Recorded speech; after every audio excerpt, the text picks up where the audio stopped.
باب امور ایمان، ایمان کے جو امور ہیں، ایمان کے جو کام ہیں یا ایمان کے ساتھ تعلق رکھنے والے جو معاملات ہیں، ذرا وہ بھی سماعت کر لیجئے۔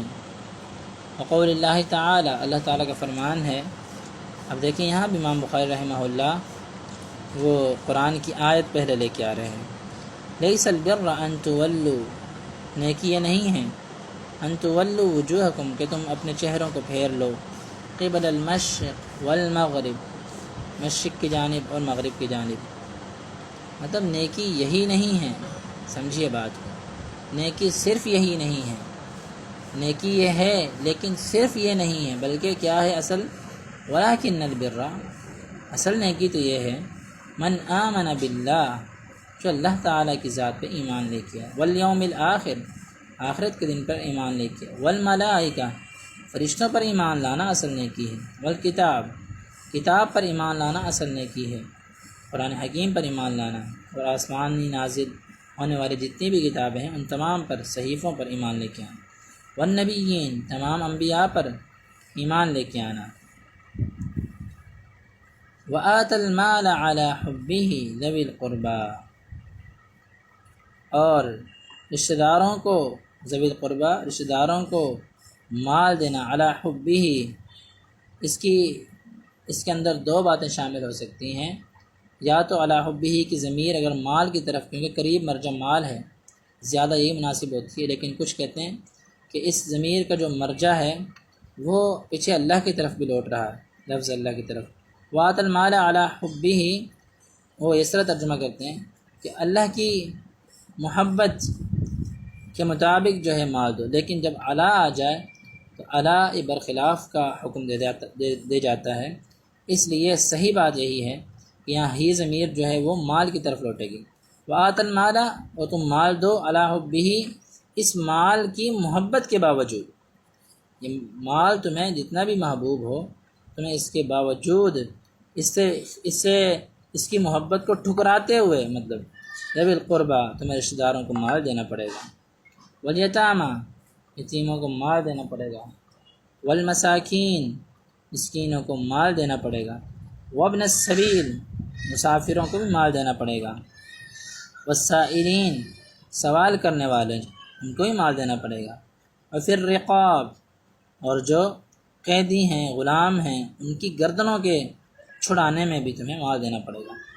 یہ اللہ تعالیٰ نے جو ہے وہ اصل نیکی بتلائی۔ اصل نیکی صرف یہ نہیں کہ تم مغرب مشرق کی طرف منہ کر کے نماز پڑھو، وہ یہی نیکی ہے، لیکن اصل نیکی یہ ہے جو ہم نے ذکر کی ہے۔ اور ساتھ کہا واقام الصلاۃ، نماز بھی پڑھنی پڑے گی، جس طرح شروع میں ذکر ہوا نا مشرق و مغرب کی طرف رخ پھیرنا نیکی نہیں ہے، لیکن کیا واقام الصلاۃ، نماز پڑھنی پڑے گی، وآت الزکوٰۃ، زکوٰۃ ادا کرنی پڑے گی، والموفون بعہدہم، وعدوں کو پورا کرنا پڑے گا، اذا عاہدوا، جب کسی بات کا وعدہ کر لو، والصابرین فی البأساء، اور صبر کرنا پڑے گا، فی البأساء، تنگ دستی کی حالت میں، والضراء، اور تکلیف کی حالت میں۔ یہاں پہ ضراء اکثر مفسرین نے ضراء سے مراد بیماری لی ہے، تنگ دستی میں بھی اور بیماری میں بھی تمہیں صبر سے کام لینا پڑے گا، وحین البأس، اور تمہیں صبر کرنا پڑے گا جنگ کے وقت بھی، چاہے تمہارے پاس کچھ ہو یا نہ ہو، تمہیں صبر کرنا پڑے گا۔ اولئک الذین صدقوا، ہاں اگر یہ لوگ نیکی اس طریقے سے کر کے آتے ہیں، یہی وہ لوگ ہیں جن کو سچا مومن کہا جا سکتا ہے۔ صدقوا، اولئک الذین صدقوا، پیچھے اللہ تعالیٰ نے ایمان کا ذکر کیا تھا، تو یہاں پہ پھر صدق کا ذکر کیا۔ آج جس طرح میں نے پہلے آپ کو بتایا تھا کہ ایمان کا لفظی معنی کیا ہے؟ تصدیق ہے، تو یہاں پہ اللہ تعالیٰ فرماتے ہیں اولئک الذین صدقوا، یہ وہ لوگ ہیں جنہوں نے تصدیق کر لی، جنہوں نے سچا کر کے دکھا دیا اپنے ہمارے اس فرامین پہ، وہ پورا اتر آئے۔ وَأُولَٰئِكَ هُمُ الْمُتَّقُونَ، پھر یہی وہ لوگ ہیں جو تقوی اختیار کرنے والے ہیں، متقین ہیں، یہی وہ لوگ ہیں جو اللہ تعالیٰ سے ڈرنے والے ہیں، یہ متقین میں شامل ہیں۔ یہی وہ لوگ ہیں جن کو ایک تو سچا مومن کہا جا سکتا ہے اور پرہیزگار کہا جا سکتا ہے۔ اسی طریقے سے امام بخاری رحمہ اللہ سورہ بقرہ کی آیت کے بعد سورہ مؤمنون کی چند آیات ذکر کرتے ہیں۔ قد افلح المؤمنون، یقیناً کامیاب ہو گئے وہ مومن، الذین هم فی صلاتهم خاشعون، جو مومن اپنی نمازوں میں خشوع و خضوع کرتے ہیں۔ یہاں پہ یہ بات بتانا چاہوں گا، کیونکہ اگر ہم آگے چلے جائیں گے پھر میں بھول سکتا ہوں، یہاں یہ بات بتانا لازمی ہے کہ امام بخاری رحمہ اللہ نے یہاں پر بھی جو ہے ایمان کا ذکر کیا، جیسے پچھلی آیت میں من آمن باللہ میں آمن، یہ ایمان اس کتاب الایمان کے ساتھ تعلق تھا اس آیت کا، اسی طرح اس آیت میں المؤمنون میں ایمان ہے، یہ بھی کتاب الایمان سے تعلق رکھتی ہے۔ پھر پچھلی آیت میں یہ جو تمام اعمال ذکر ہوئے تھے اس سے ایمان میں اضافہ ہونا تھا، جیسے رشتہ داروں کو مال دینا، یتیموں، مسکینوں، مسافروں، سائلین اور غلاموں کی مدد کرنا، زکوٰۃ دینا، وعدوں کی پاسداری کرنا، جنگ کی حالت میں صبر کرنا، تکلیفوں میں صبر کرنا، بیماری میں صبر کرنا، تنگ دستی میں صبر کرنا، یہ ساری چیزیں جو تھیں اس کا تعلق ایمان کے اضافے سے تھا۔ اسی طریقے سے جو اب قد افلح المؤمنون ہیں، اس میں پہلے ایمان کا ذکر کیا، پھر اس کے بعد الذین هم فی صلاتهم خاشعون، نماز کا ذکر کیا۔ ایمان میں اضافہ چاہتے ہو تو نماز پڑھو، یہ مطلب ہے، یہ نقطہ ہے، لکھ لیجئے، دونوں نقطے لکھ لیں کہ جس طریقے سے نیکی جو ہے، مطلب نیکی اصل کیا ہے؟ اللہ پر ایمان، رسول آخرت پر ایمان، انبیاء پر ایمان، کتابوں پر ایمان، فرشتوں پر ایمان، اسی طرح ان پر ایمان لانے سے اور پھر وہ اعمال جو ہیں وہ کرنے سے آپ کے ایمان میں اضافہ ہوگا۔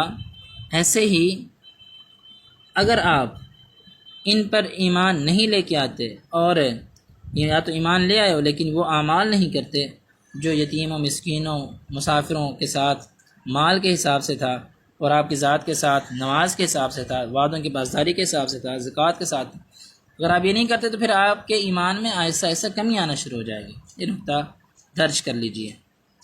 اس کے بعد قد افلح المؤمنون، ایک تو مومنین کامیاب ہیں، کون اسے مومن کامیاب ہیں؟ الذین هم فی صلاتهم خاشعون، مومن وہ ہوتا ہے جو نماز پڑھتا ہے۔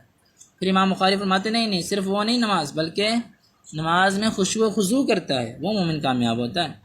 مطلب جو بندہ نماز پڑھے گا اس کے ایمان میں اضافہ ہوگا، لیکن جب نماز میں وہ خشوع و خضوع کرے گا اصل اضافہ ایمان میں تب ہوگا، یہ اشارہ اس طرف۔ والذین هم عن اللغو معرضون، اور ایمان میں اضافہ کرنے کے لیے ہمیں لغویات سے بھی اعراض کرنا پڑے گا۔ مومن لوگ لغویات سے اعراض کرتے ہیں، اور اگر یہ لغویات میں پڑ گئے تو پھر ایمان میں کمی آنا شروع ہو جائے گی۔ والذین هم للزکاة فاعلون، اور جو لوگ زکوٰۃ کی ادائیگی کرتے ہیں، اس کے دو معنی ہیں، یا تو اس سے مراد وہی زکوٰۃ ہے یا اس سے مراد پاکیزگی ہے، کہ وہ پاکیزگی حاصل کرتے ہیں، پاکیزگی حاصل کرتے ہیں۔ پاکیزگی حاصل کرنے سے ظاہری بات ہے ایمان میں اضافہ ہوگا۔ والذین هم لفروجهم حافظون، یہ مومن لوگ اپنی شرمگاہوں کی حفاظت کرتے ہیں۔ شرمگاہوں کی حفاظت پاک دامنی اختیار کرنے سے بھی اللہ تعالیٰ ایمان میں اضافہ فرماتے ہیں۔ الا علی ازواجہم او ما ملکت ایمانہم، سوائے اپنی بیویوں اور لونڈیوں کے، کیونکہ فإنہم غیر ملومین، ان کے ساتھ صحبت کرنے میں ان پر کوئی ملامت نہیں ہے، ان پر کوئی الزام نہیں ہے۔ فمن ابتغى، لیکن جو شخص تلاش کرے گا، وراء ذلک، اس کے علاوہ کوئی دوسرا راستہ، فاولئک هم العادون، تو یہی وہ لوگ ہیں جو زیادتی کرنے والے ہیں۔ یہاں اشارہ ہے کہ اگر آپ پاک دامنی اختیار کرتے ہو تو ایمان میں اضافہ ہوگا، اگر نہیں کرتے پھر ایمان میں کمی ہو جائے گی۔ والذین هم علی صلواتهم یحافظون، یہ لوگ صرف نماز نہیں پڑھتے بلکہ اپنی نمازوں کی حفاظت کرتے ہیں، نمازوں کی حفاظت کرتے ہیں۔ نمازوں کی حفاظت کیا ہوتی ہے؟ آپ نے ایک نماز پڑھ لی ہے، اب ان الصلاۃ تنہی عن الفحشاء والمنکر، اللہ قرآن میں فرماتے ہیں نماز بے حیائی اور برے کاموں سے روکتی ہے۔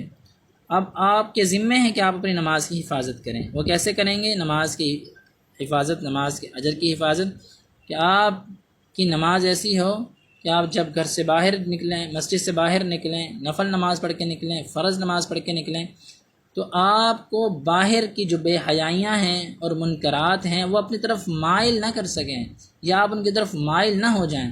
اگر آپ مائل ہو جائیں گے پھر آپ اپنی نماز کی حفاظت نہیں کر سکیں گے، اور آپ مائل نہیں ہوں گے یقیناً آپ اپنی نماز کی حفاظت کرنا یہ ہے۔ اور دوسرا اس کا معنی ہے نماز کی پابندی کرنا، یعنی ایک نماز پڑھ لی، دوسری پڑھی نہیں، تیسری پڑھ لی، چوتھی پڑھی نہیں، فجر کی پڑھ لی، عشاء کی پڑھی نہیں، عشاء کی پڑھ لی، ظہر کی پڑھی نہیں، ایسے نہ ہو۔ تمام نمازوں کی حفاظت سے مراد نمازوں کی پابندی، ساری نمازیں باقاعدگی سے پڑھی جائیں۔ تو یہ جو لوگ ہیں اپنے ایمان میں اضافہ کر لیتے ہیں، اللہ فرماتے ہیں پھر ہماری طرف سے ایسے انعام ہوتے ہیں ان نمازیوں کے لیے جو اپنی نمازوں میں اپنے ایمان میں اضافہ کر کے آتے ہیں۔ کیا انعام ہوتا ہے؟ اولئک هم الوارثون، یہی لوگ حقیقت میں حقیقی وارث ہیں، کس چیز کے؟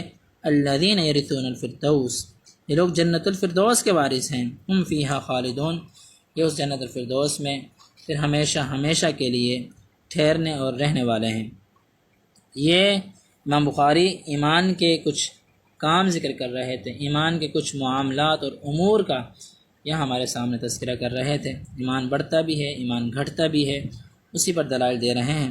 تو یہاں پر پھر ایک حدیث مبارکہ بھی ہے، حدثنا عبداللہ بن محمد قال حدثنا ابو عامر العقدی قال حدثنا سلیمان بن بلال عن عبداللہ بن دینار عن ابی صالح عن ابی ہریرہ رضی اللہ تعالی عنہ عن النبی صلی اللہ علیہ وسلم قال الایمان بضع وستون شعبہ والحیاء شعبۃ من الایمان۔ آپ علیہ الصلوۃ والسلام فرماتے ہیں، ابو ہریرہ رضی اللہ عنہ سے حدیث کے راوی ہیں۔ ابو ہریرہ رضی اللہ عنہ کا آپ کو نام پتہ ہوگا، اگر نہیں پتہ تو ان کا نام تھا عبد الرحمن بن صخر، صاد خا را، عبد الرحمن بن صخر۔ اللہ کے نبی صلی اللہ علیہ وسلم سے روایت کرتے ہیں، آپ نے فرمایا الایمان، ایمان کی جو ہے نا، بضع و ستون شعبۃ، 60 سے زائد شاخیں ہیں۔